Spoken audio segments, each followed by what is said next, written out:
Baik, bismillahirrahmanirrahim. Assalamualaikum warahmatullahi wabarakatuh. Perkenalkan, nama saya Mirza Azamat dari kelas Desain Komunikasi Visual C. Nah, di sini saya akan mempresentasikan tentang project rebranding logo New Pop FC.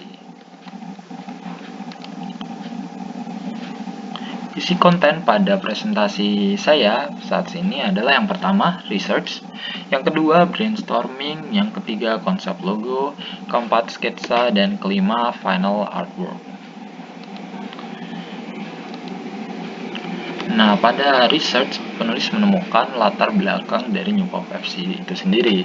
Nah, latar belakangnya adalah klub ini itu didirikan ketika ada pendatang bernama Abdul Fikar Amigato. Jadi dia tuh tinggal di kos yang berada di desa tersebut. Lalu dia tuh sering melihat bahwa anak-anak itu ada antusias untuk bermain gitu setiap dia keluar gitu. Nah, dari saat itu dia menjadi tertarik, akhirnya dia berkenalan dengan dua anak bernama Akmal dan Alfi.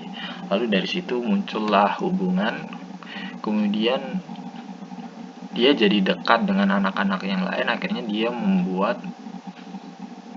mengajak untuk bermain futsal gitu. Nah, terus kemudian diofisialkan menjadi klub futsal itu sendiri. Nah, nama klub futsalnya adalah New Pop FC.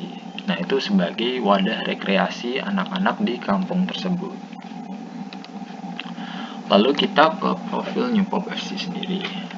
Jadi yang pertama nama kampung tadi Popongan Baru, alamatnya terlihat, lalu nama tim New Pop FC. Nah, kenapa nama tim New Pop FC? Karena dari nama Popongan Baru tadi, kan Popongan Baru kalau di Inggris kan kayak New Pop gitu. Popongan Baru disingkat jadi Pop.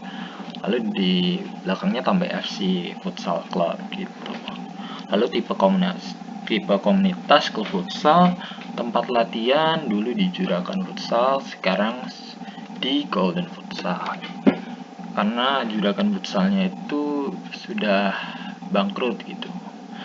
Lalu didirikan 2013, jadi bisa di sekitar 10 tahun yang lalu. Nama pendirinya adalah Abdul Fikar Amigato. Nah, visinya itu menciptakan wadah bagi anak muda untuk mengisi waktunya dengan hal-hal yang positif.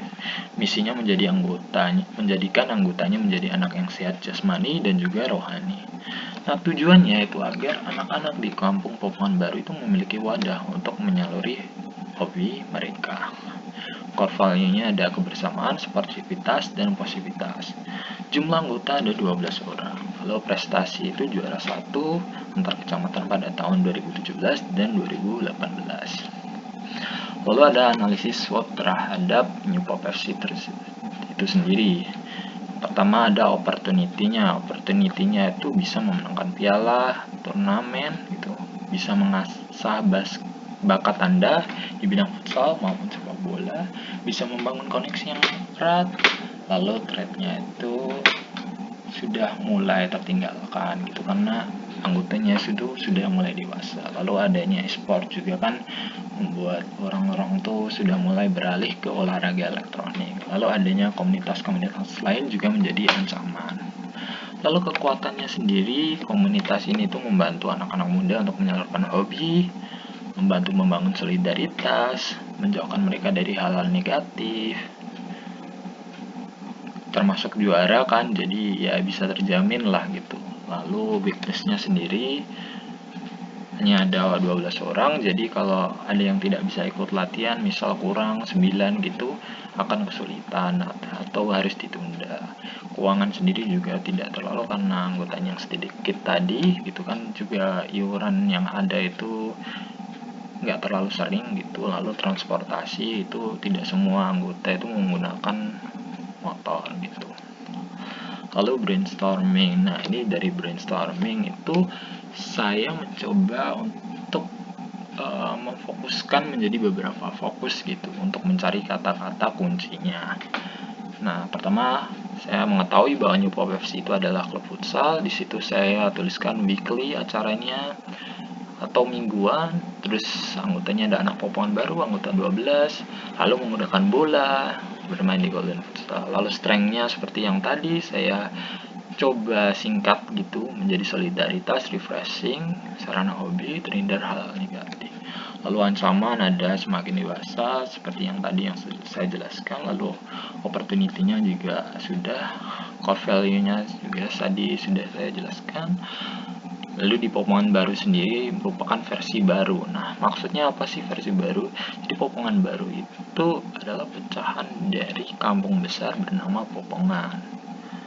Nah, makanya baru karena bersifatnya itu pecahan gitu. Jadi membuat seberapa bagian itu membuat kampung sendiri gitu. Lalu ada kurang lebih 110 kepala keluarga gitu kan. Terus ada tanjakan, lalu kampung kecil, terus ada seputar komunitasnya, Abdul Fikar Amigato, klub futsal 2013, dan lain-lain gitu. Nah, lalu kita ke konsep logo. Nah, konsep logo tadi nama instansi sudah diketahui. Keyword, nah dari brainstorming tadi saya menemukan 3 keyword. Yang pertama refreshing, yang kedua bola, yang ketiga tanjakan. Lalu maksud dan tujuan. Jadi maksudnya adalah melakukan rebranding terhadap logo yang sudah ada gitu, sehingga lebih menarik dan modern. Lalu nama slogan, we have fun and fight together.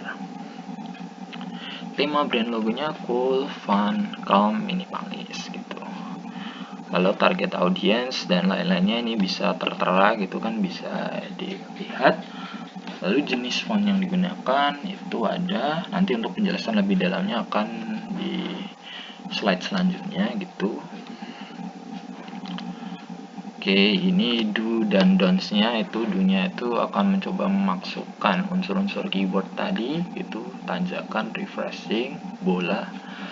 Lalu membuat logo terlihat proporsional dan baik, menonjolkan warna biru gitu kan, warna biru menggambarkan ketenangan gitu. Terus memperhatikan 4 prinsip desain komunikasi visual. Lalu down-nya itu menggunakan font yang berbeda untuk penulisan dari new pop FC-nya itu sendiri, membuat logo tidak profesional dan gagal dalam memasukkan unsur-unsur keyword tadi gitu. Lalu benchmarkingnya ini ada 3 klub futsal yang cukup populer, famous, Wolves Jogja FC dan Raja Wali FC. Lalu kita ke sketsa. Nah, ini sketsa dari logo yang akan saya buat nanti. Nah, di sini kan terlihat ada tanjakan, ini saya gambarkan dengan seperti tanjakan gitu, kayak bentuknya agak S terbalik gitu kan. Lalu refreshing saya gambarkan dengan daun, lalu ada bola. Lalu sketsa yang pertama bentuknya seperti ini.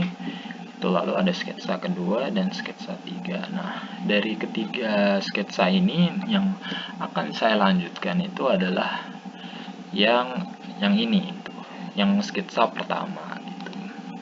Lalu kita ke final artwork. Nah, ini logo jadinya seperti ini.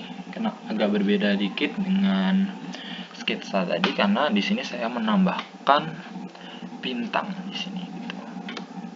Kenapa saya menambahkan bintang? Karena saya mengamati gitu kan dari klub-klub yang sering juara ataupun yang enggak tuh ada bintang tuh kayak menambah elegan gitu, kayak melihat bahwa mereka itu kuat berprestasi gitu. Contohnya Brazil gitu kan. Nah, itu membuat saya tertarik untuk menambah unsur bintang tersebut. Lalu di sini ada tulisan Futsal Club and we have fun and fight together. Nah, jadi ini logonya ini ada 2 jenis gitu. Kalau dalam pertandingan atau merchandise gitu, logo yang digunakan adalah yang atasnya saja gitu. Lalu ketika kita terapkan pada kop dan lain-lain, kop surat, kartu nama dan lain itu akan menambahkan ini. Kenapa? Agar orang-orang tuh tahu gitu loh, dari kata-kata ini tahu tentang keseluruhan dari komunitas ini gitu. Lalu ini konsep logonya. Jadi logo ini terbentuk dari tadi bola, tanjakan, daun gitu kan. Lalu tema brand logonya tadi sudah dijelaskan, dan itu dilakukan untuk menyesuaikan dengan desain yang populer pada zaman sekarang. Nah, tujuan pembuatan logonya adalah melakukan rebranding terhadap logo yang sudah ada sehingga lebih menarik dan modern. Nah, timeline-nya sendiri Februari sampai bulan Juni. Nah, filosofi logo, jadi bola. Kenapa bola? Karena bola itu merupakan teman anak laki-laki gitu. Anak laki-laki, anak-anak yang sering bermain pasti tiada hari tanpa bermain bola gitu. Bola itu juga melambangkan kedisiplinan, kesatuan, fair play, kepemimpinan. Nah, bentuknya yang bundar itu juga mengibaratkan gitu bahwa hidup ini berputar. Jadi kita bisa menang, kita bisa kalah gitu. Lalu ada tanjakan. Kenapa tanjakan? Jadi tanjakan itu merupakan hal yang membagi bisa potongan itu menjadi dua gitu. Jadi RT 17 berada di atas, lalu ada tanjakan. Nah, RT 16-nya itu di bawah tanjakannya itu. Jadi dibagi dengan itu. Nah, sehingga ikonik gitu. Lalu tanjakan itu juga ada artinya. Artinya itu perjuangan, usaha, gotong royong menuju kesuksesan, proses gitu. Nah, tanjakan itu saya rubah ke motif S gitu kan, tadi saya udah jelaskan dikit kayak S terbalik gitu. Nah, itu gunanya itu kayak logo yang terkenal itu yin dan yang itu loh. Itu ada S-nya gitu. Jadi menggambarkan bahwa dua RT gitu kan, dua anggota yang berada di RT masing-masing itu sama-sama dibutuhkan gitu loh demi perkembangan klub ini. Lalu ada daun. Nah, anggota klub ini itu adalah anak-anak muda dan daun itu kayak melambangkan kehidupan baru. Selain itu, kita tahu sendiri ketika kita misalnya sudah lelah gitu kan, kita berada di bawah daun pepohonan itu kita merasakan kayak cool, dingin gitu, refreshing gitu. Sama halnya dengan ikut kelompok klub ini gitu. Kalau kita berada di dalam klub ini, kita akan merasakan refreshing gitu di dalamnya. Lalu ini ada logo reverse gitu. Jadi bisa dilihat bahwa logonya itu tetap gitu. Kenapa tetap? Karena disengaja agar apa? Agar ciri khas dari warna dan logo itu tidak mudah dilupakan. Coba logonya berubah-ubah, orang itu tidak bisa mengingatnya. Contoh normalnya adalah Manchester United. Logo Manchester United itu selalu sama gitu, dan orang melihat merah itu oh itu logo Manchester United. Nah, harapan saya melakukan logo ini adalah agar mudah diingat orang seperti ini. Lalu tapi karena tidak dirubah, maka ada warna-warna yang harus dihindari. Contohnya putih. Ini saya sudah memberikan kotak putih di sini. Namun ini malah membuat logo jadi tidak kelihatan. Bintang tidak kelihatan, outline-nya pun sudah mulai tidak kelihatan. Jadi tidak disarankan. Lalu kalau dalam background yang ada fotonya juga itu masih bisa, selama background dari fotonya ini tidak ada yang menyamai warnanya gitu, jadi kayak beda gitu. Nah, di hijau terlihat cukup bagus, di biru terlihat cukup bagus, dan di hitam juga terlihat cukup bagus. Lalu corporate color. Warna yang saya gunakan adalah 1B 1464. Jadi arti warna ini tuh melambangkan kepercayaan dan kesetiaan.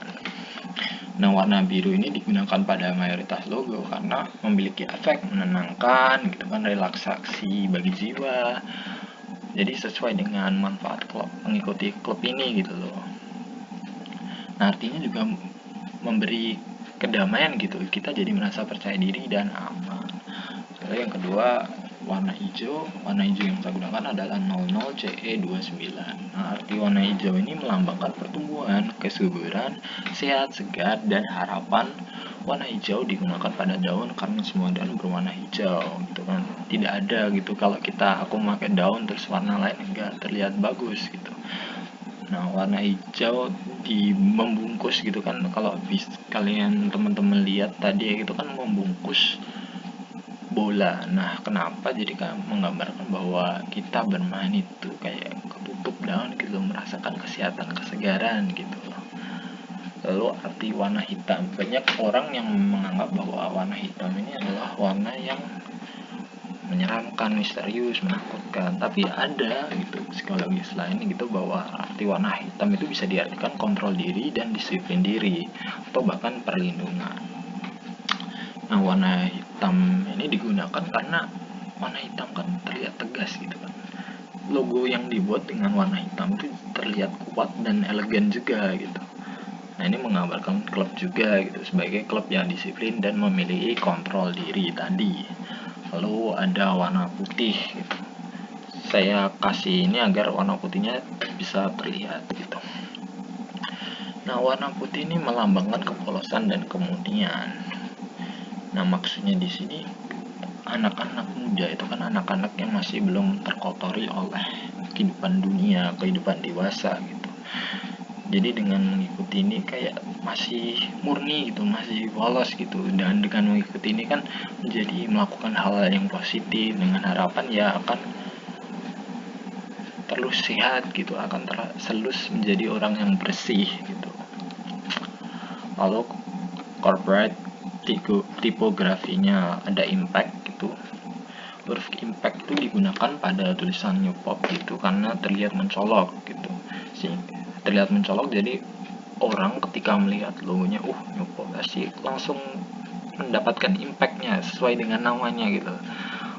Nah gitu. Lalu size yang digunakan adalah 80 pt. Nah berikut ini ada kayak contoh ABCD nya gitu kan. Lalu playbill. Nah playbill digunakan ini kalau dilihat itu playbill itu nggak terlihat kuat gitu, namun tidak terlalu kuat seperti impact gitu, tidak terlalu tebal, dan motif-motifnya tuh masih nggak kaku gitu. Jadi ini menggambarkan bahwa ya kita kuat gitu, tapi kita nggak terus kaku gitu, kita ada seru-serunya gitu. Nah, size fontnya itu ada 131 pt. Ini lalu Callisto MT. Nah, Callisto MT ini digunakan pada tulisan We Have Fun and Fight Together karena terlihat elegan gitu, terlihat elegan Callisto MT itu dan serius gitu. Jadi ini menggambarkan kepada audiens bahwa ya kita tuh elegan gitu, kelompoknya itu elegan gitu agar menarik gitu. Nah, size font yang digunakan ada 3878 pt. Lalu ini stationery dari pengaplikasian terhadap kartu nama dan amplop ini bagus kan. Ini dari saya menggunakan kombinasi warna putih dan biru gitu kan, terlihat indah, terlihat elegan gitu. Lalu ini ada nama ketua klub dan lain-lain. Lalu ini ada amplopnya. Amplop ini tampak depan, ini tampak belakangnya gitu. Saya menggunakan unsur tanjakannya, saya masukkan di sini gitu. Saya menggunakan warna yang saya gunakan tetap konsisten dengan warna yang awal agar identitas itu terbentuk gitu. Sama dengan MU merah, harapan saya hitam, putih, dan biru dongker itu identik dengan logo saya gitu. Lalu ini ada dalam neon box seperti ini gitu. Makanya saya tadi bilang bahwa logonya itu nggak bisa ada dua versi, logo yang ada tulisan tagline dan logo solonya. Nah ini kalau dalam neon box cocok dikasihkan seperti ini. Lalu ini dalam merchandise. Nah ini kalau dalam merchandise saya buat solo logo saja gitu. Ini dalam pengaplikasiannya bentuk topi gitu kan. Nah mungkin itu yang bisa saya sampaikan. Ada kurangnya saya mohon maaf. Billahi taufik walhidayah. Wassalamualaikum warahmatullahi wabarakatuh.